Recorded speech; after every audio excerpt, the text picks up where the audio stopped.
Wealth is what? The ability to do more of what you want to do than what you have to do. Okay.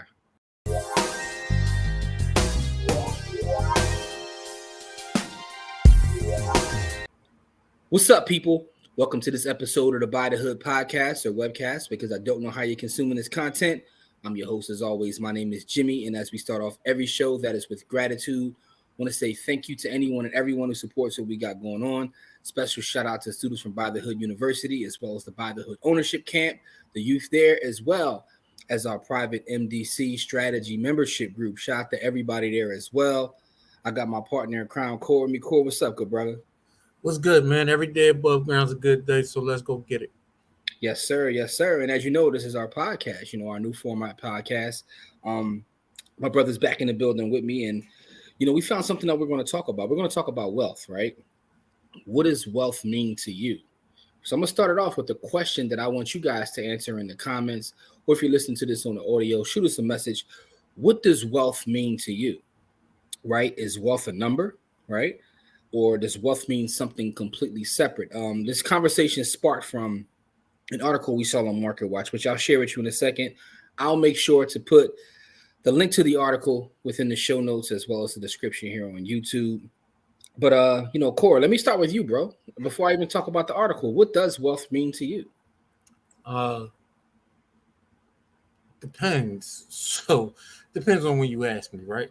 If you ask me, what means more to me, time or money, I'm gonna always say time. So I guess wealth is time.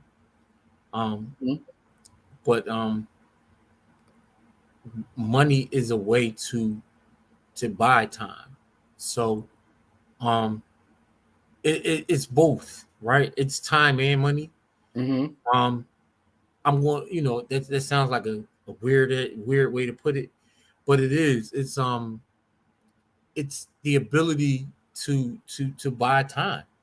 So that sounds like a real cop-out answer. I ain't going to commit one way or the other way. You said it's both. For me, it's the ability to buy time, right? To be able to do what it is you want to do more than what you have to do. Right? Okay. All right. So for me, that's wealth, right? To be the ability to do more of what you want to do than more of what you have to do. All right. So to quickly define wealth to you, you say that sentence again. Wealth is what? The ability to do more of what you want to do than what you have to do. Okay. All right. That's a nice succinct way to put it, right? Here's one thing I realized, right? So when I was younger, I always had this idea of certain numbers, like what's my number just to get low, because unlike a lot of folks, my long-term goal is to disappear and never to be seen from again. And that number changes based upon the cost of living, which is throughout my adult life, it's just become crazier and crazier and crazier. I remember talking to you the other day when, you had all your boys up here with you. You was like, yo, food costs too much now. I was doing my food costs, bro. You was like, yo, it didn't cost this much a couple years ago. Like you was talking about the difference to feed your boys a couple years ago versus today. And I think we all have kind of actually felt inflation a little bit more this time than usual. Right. Yeah, so that idea of what's that number has kind of changed.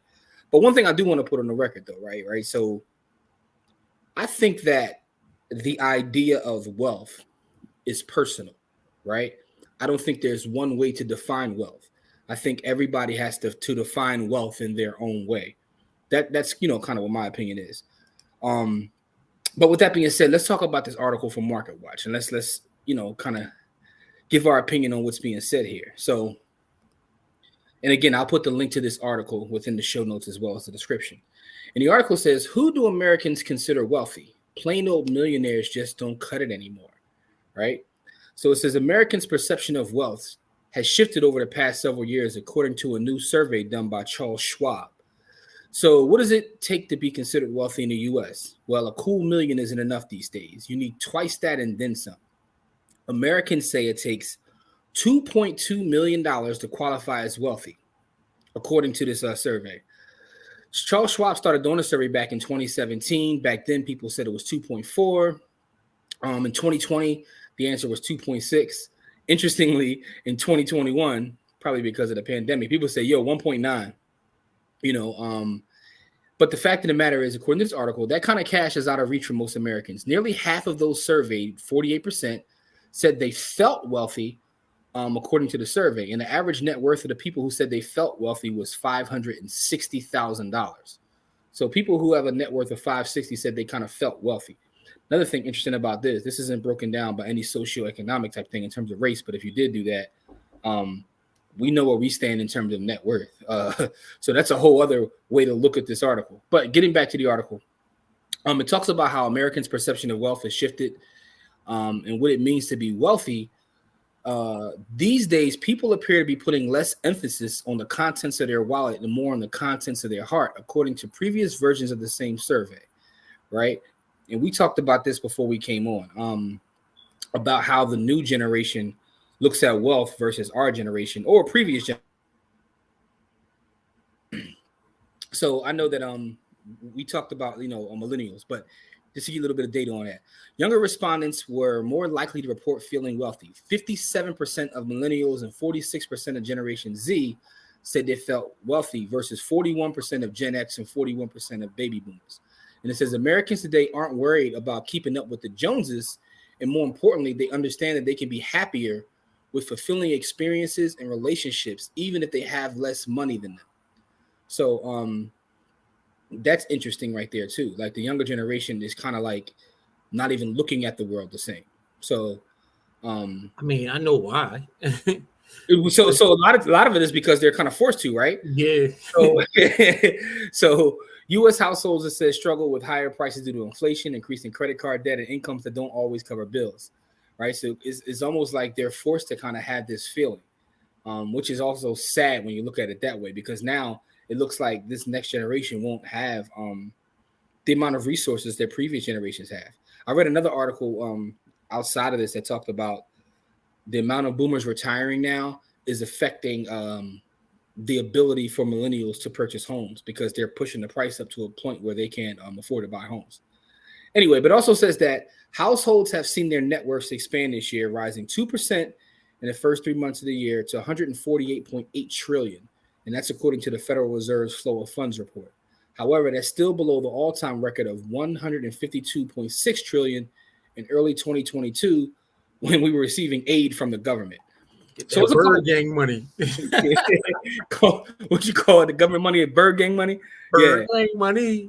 All right. So, but listen though. All right, a couple things about this article, and again, I'll make sure to link this article in the show notes as well as the YouTube description for those watching the video, or if you're watching it on Facebook, because we do stream this video, our podcast on our Facebook page, I'll make sure to put it in that description as well. But the thing that's interesting about this is how the younger generation is looking at money. And to your point, the article kind of also hints at this. Kind of have no choice but to look at it that way. And it's also, it's kind of sad. So on one hand, you'd be like, man, that's dope. You're looking at the idea of wealth completely different. But then when you really like think about it, it's like you have a small number of people who are bogarting all the resources, taking all the resources from the land and kind of selling it back to you. It's kind of effed up, right? It is. And then, we also know that we got brokerages and banks buying up large swaths of land so that these young people are not even getting a chance to own, right? And so their idea of wealth is going to shift, right? Because their idea of wealth is going to end up being digital, right?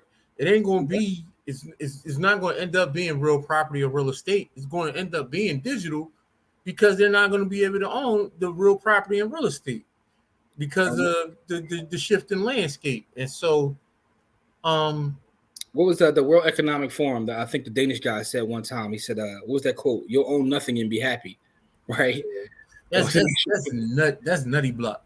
Y'all can Google that quote. You'll own nothing and be happy, right? And then when you look at culture in general and how things have shifted to, say, a Kindle or a Netflix, right, where you don't own content, you don't own physical movies, you don't own books. All that stuff is shifting digital. But the craziness behind that, if you ever read the terms of service on Kindle, you're literally just borrowing it from them. If they decide that, hey, we're cutting you off, then you technically don't own that either, right? So yeah, it's a lot with that as well. But even in the digital space, right?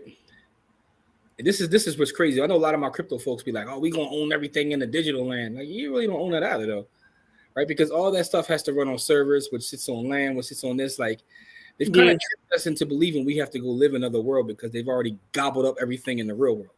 I don't even fight with folks. You know what I mean? Like, do you? You know what I mean? You know, because it's just the same as folks with the real estate and real, you know, real property. Like you can't argue with these folks, right? Because if you got a mortgage, you don't own it. The bank still owns it until you pay it, right? And then even if the state owns it, unless you're in a homestead state, right? If you're not in a homestead state, you paying taxes, and if you don't pay your taxes, they're gonna come grab your joint. Well, so all right. So legally speaking, I shouldn't even say legal because this is not legal advice or anything.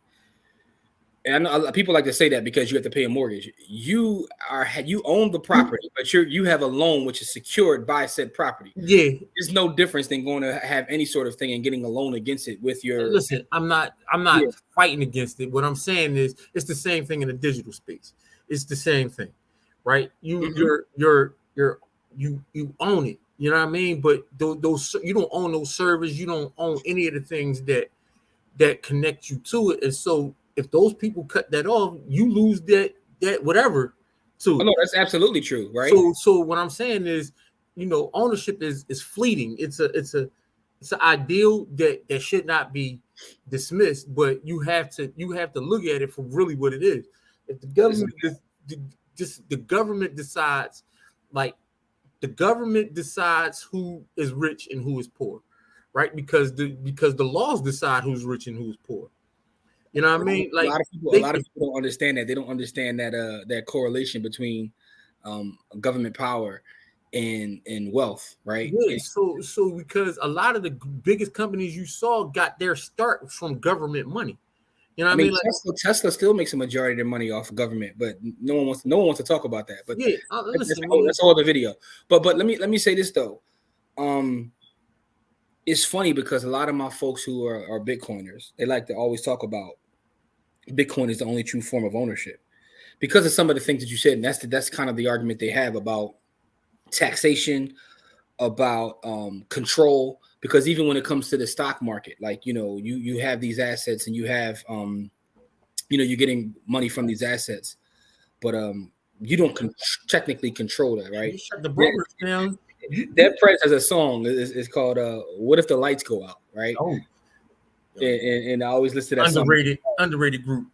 Yeah, Dead Prez is one of my favorite groups. But anyway, Dead Prez has a song that you know, what if the lights go out? And I always think about that song because, you know, everything that we do in terms of communication, in terms of, you know, what we do in the markets, everything's electronic now, right? The stock market, for the most part, is completely like an electronic space now.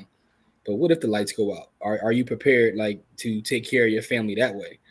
It's why I always think about, like, you know, and this is the role that kind of precious metals has played in the past, where people will stockpile precious metals because, you know, just as a hedge against everything else, I want to be able to have some sort of value if the lights go out. Now, again, not trying to dig too deep, but you can operate Bitcoin without the internet or the lights. But that's getting way too deep into that space. And that's not what this video was about. It's about, what do you consider wealth? But that's another reason to consider wealth something different, because all this stuff is fleeting. Even the idea that you mentioned of ownership is interesting when you start to pull back the layers of what it truly means to own. But also, this leads to a conversation about political power and being politically astute and aware of how everything is connected and how you can't just focus on getting money, right? It has to be something bigger than getting money. You have to fight on the political space to protect said money. I forget which one of our black scholars said it, but they were saying, if you don't own the means of production, you don't own anything.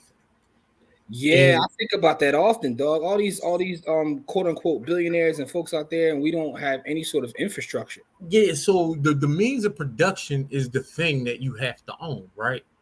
And at this point, we don't own the means of production. And so when I look at ownership, right? And so this is why I say ownership is about how you spend your time more than how much money you have, right?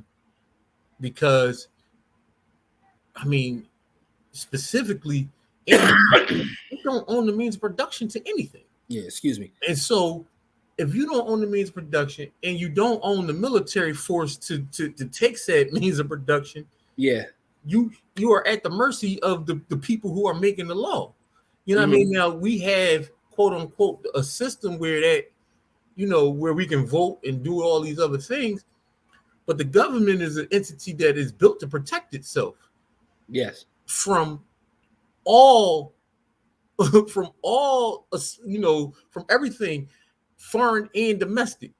So you got to think about that when you know, I try not to get into my conspiracy bag because I'm not a conspiracy theorist, but I work for our government and I know how our government will do you if they feel like you're a threat to our government. And I also read. So between having lived it and read it, I mean, my ideal of ownership starts with time and how you spend it, and then moves on to those other things, right? Because I know that for a fact, if the government wanted, they're gonna come get it, right? We got the illest collection agency in the world.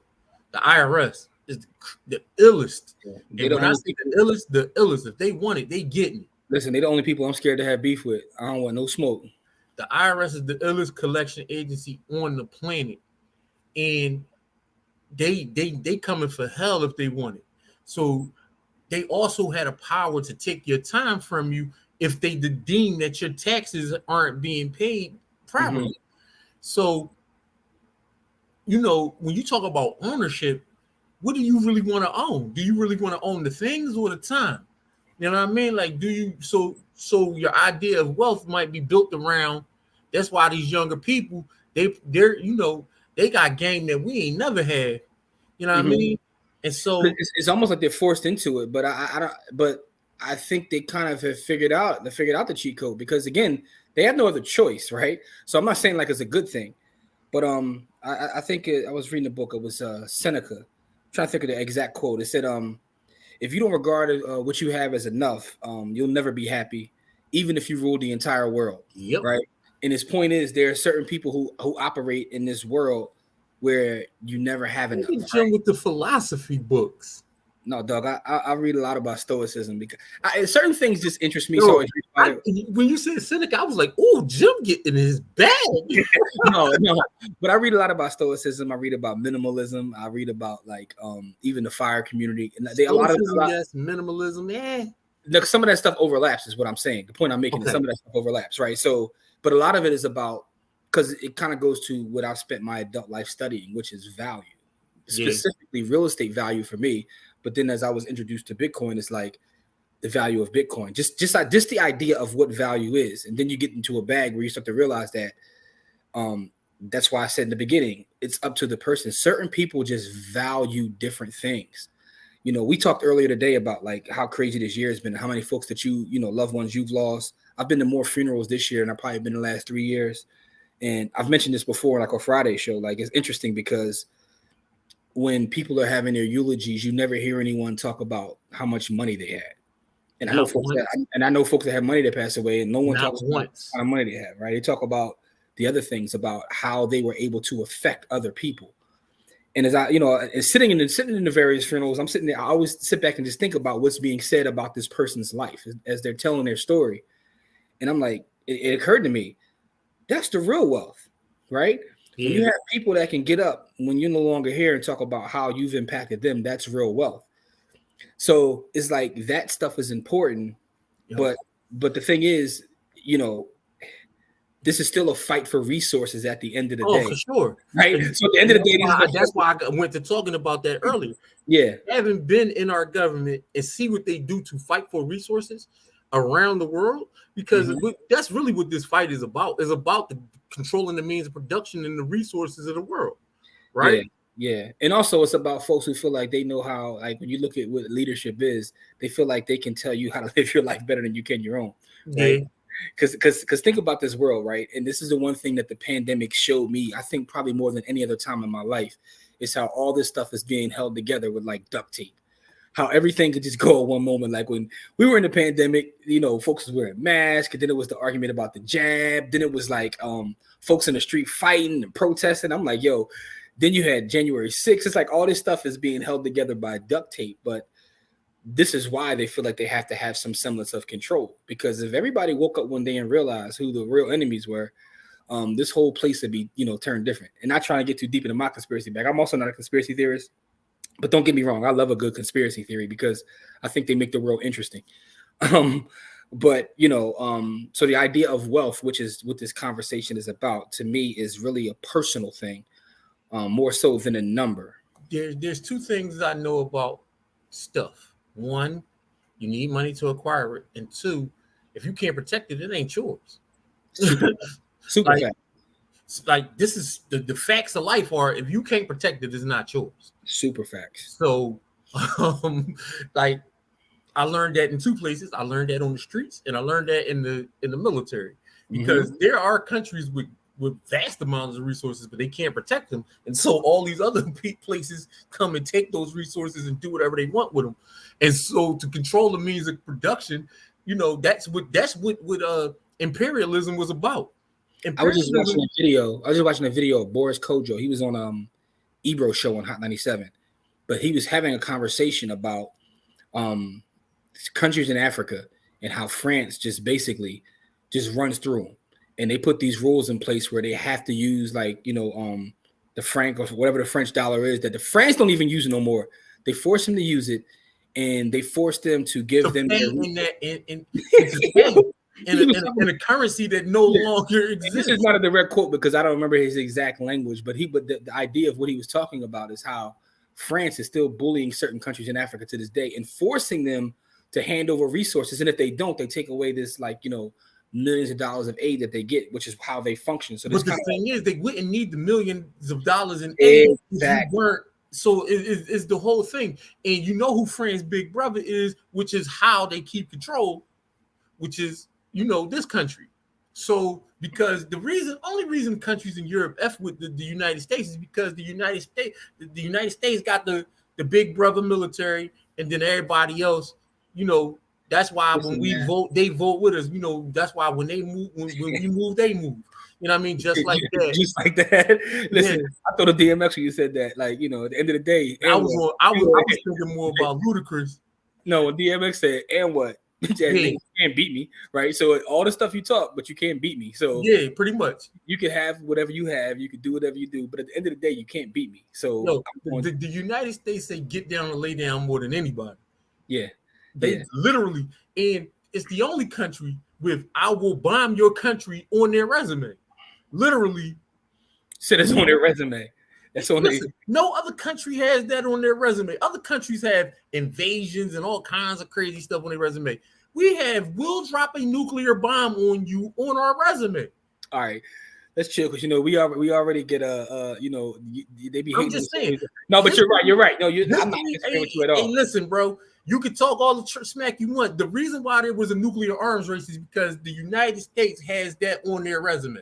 This is on their jacket, like, you know, it's on their sheet. Yes. So absolutely. The reason why there's a nuclear arms race, is because the United States started. So the funny thing, having this conversation, you see just how deep down the rabbit hole can go, because we'll start going further. This is ownership, right? Right. You own what you can protect. But here's the thing, though. Knowing all these things, this is why you have to figure out for yourself kind of what makes you happy and what gives you that sense, right? It's like the Bob Marley quote when the guy asked Bob Marley, like, you know, are you rich? Like, I don't see your cars and all this. And Bob Marley's response was, do possessions make you rich? Right. And Bob Marley had another quote one day where he said, some people are so poor, all they have is money. Right. Yeah. And that was a part too. So shout out to Robert Nesta Marley, man. Legend. Definitely top 3 of all time in terms of, you know, that's just my personal opinion. In terms of all genres of music, I got Stevie, Bob. Never mind, this ain't the music. He top 4. Because you gotta put Stevie, Mike, Prince, and Bob. All right. So I'll round it out and put Marvin there. Then we got a top 5. All right. So there we go. We got I will never argue with that. All right. So all right. Let's. But off that note, though. That was an interesting quote by him. But it's one of those things where when you and he was a person that was they didn't hijack the term, made it mean something else. So I was getting ready to say woke because they didn't made that mean something else, right? But but he was someone who was aware of what was going on. And what I'm saying is, when you understand the bigger picture, you have to figure out then. My man was so weird. They tried to assassinate him in his crib. Yeah, dog. And this is someone who makes music, right? That's when you know my man was banned from his country. My man had to live in a whole different place. And then when he came back, they tried to get him out of here. Like, according since we talk conspiracy, according to who you talking to, that whole idea of his cancer was kind of like giving him a whole different way. Anyway, so the question I have for everybody listening to this or watching: what does wealth mean to you? Knowing what we know about governments, big corporations, about this system that we live in, what do you find gives you the feeling of wealth? Right? Is it family? Is it time? As Corey's alluded to multiple times, as our book is called, "Own Your Time and Space," by the way, which is a classic. Don't forget to get our book, "Own Your Time and Space." What does wealth mean to you? So that's just the question I'm going to leave with you folks. Great article, great conversation, my brother, as always. We always have these great convos. We just try to record them every once in a while and put them on the pod. Right. You know what I mean? But yeah, man. So I want to go with, what does wealth mean to you? And what does ownership mean to you? Right? Because ownership, Corey broke down why he thinks that a lot of things we believe we own, we actually don't even own. Right? You can't protect it. You don't own it. You don't want to hear that, but it's true. Some people believe that about their own life. Like, do I even own my own life? If you can't protect it, it don't belong to you. All right, I'm gonna leave it at that. The streets taught me that. I'm gonna leave it at that. No, it's true, right? Folks will take whatever they want. If you can't protect it, it don't belong to you. You've seen enough mob movies to know that that's and the crazy part is a lot of times that's not even about being tough. It's about being smart, right? So a lot of times this is why you see folks who have and you don't even know they have. A lot of that's based on protection. I remember my grandfather back in the day, he told me, he was like, man, look, he said, you ain't supposed to show your money like that. I'm like, what's the point? I used to ask him, like, what's the point of having it? And he was like, one thing is, he said, outside of the wolves that come to get you, he said, the government coming to get you. Like, as I was a young boy, he was telling me this, and I didn't know what he was talking about. Yeah, he said the wolves, and then the ones who even more dangerous than them, the government, right? Yeah, man. Listen, the government got two kinds of gangsters. They got the paperwork gangsters, who I think are just as or more dangerous than the physical gangsters, which is your military, your state police, and all of those things. So the paperwork gangsters is more dangerous because they can send the other ones off to fight their war. How about that? The paperwork gangsters, they Connecticut on a horseback ride. Man. So you really don't own it if you can't protect it, and so that is a lesson taught to me by life in North Philadelphia, growing up, and then the army, years of being in the military. Following that up. Like, you don't own what you don't protect. You can't own it. If somebody could take it from you, it's not yours. Mm-hmm. Absolutely. All right. So with that being said, listen, don't forget to answer those questions. I'll make sure to leave the link to this article within the show notes as well as the YouTube description. Make sure if you listen to this every Friday at 7 p.m., we do a live show. We give away Bitcoin. We have a conversation with the community. We have fun there. We talk about what's going on in the world, our TV shows. Shout out to everybody. Shout out to the folks that recommended Yellowstone. I'm flying through it right now. Yo, I'm on your heels. I'm on episode 6 already, bro. Nice. I'm on episode 6. I'm on your heels. And the crazy part is that show is a lot about what we're talking about. It is. In terms of like, episode 1 was kind of slow. It started off fast, then it got slow, and then it picked up. But because I was like, man, people ain't dying fast enough. Then, you know how I do. You like action and stuff. And then I start getting my fill of action. Then see, I can't get into the storyline unless people dying in. I understand. I like the political aspect of it, like in terms of for sure. Because it's a battle for land, right? It's a battle for land and resources. At the end of the day, it all comes back to a battle. No, for sure. It's just for me personally, like if I'm going to be entertained, I got to be fully entertained. I got to be fully engaged. And I can get into storyline. Like for me, Game of Thrones taught a lot of lessons but I wouldn't have been able to get to those lessons unless people were dying in the process. I was trying to put together a class surrounding Game of Thrones, right? So I'm always creating courses, right? Yeah. I was trying to create a management course in the lessons from Game of Thrones and how. And then somebody gonna hear this. You gotta do a lot of watching and rewatching, bro. And I did, and I had a couple things. But the thing is, it's so deep, bro. I could take like literally a piece of an episode and create a whole class on it. So it was like it got to be a bit overwhelming.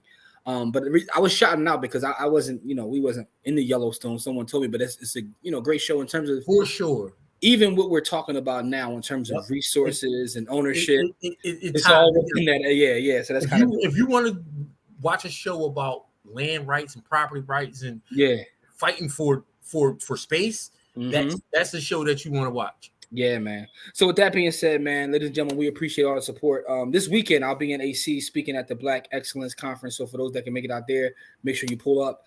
Love you all. Happy Father's Day to all the fathers, man. Yeah, happy Father's Day to all the fathers out there. Also, buythehoodcamp.com. We're going to have the new dates put up. It'll be every Saturday in July. So you can still register right now, but the new dates aren't on the website yet. We'll get that put up. But the dates will be every Saturday in July for starting July 1st. Yeah, this week's camp is July 1st. It's 5 weeks. We've condensed it to 5 weeks. We're actually, listen, me and Corey have been putting a lot of work in. We're tweaking it and we're making it perfect. It used to be 6 weeks. I could think we started at 8 and 6. 8 weeks. But we got it down to 5 now. And it's intense, but it's a whole lot of information. But we're going to do it every Saturday in July for the camp. New information. Yeah. Of our previous campers, we have some new information. Absolutely. Buythehoodcamp.com. That's buythehoodcamp.com. But as we always say, it's not about how much money you make. It's about how much you keep. Game elevates. We'll see you guys in our next episode. Peace.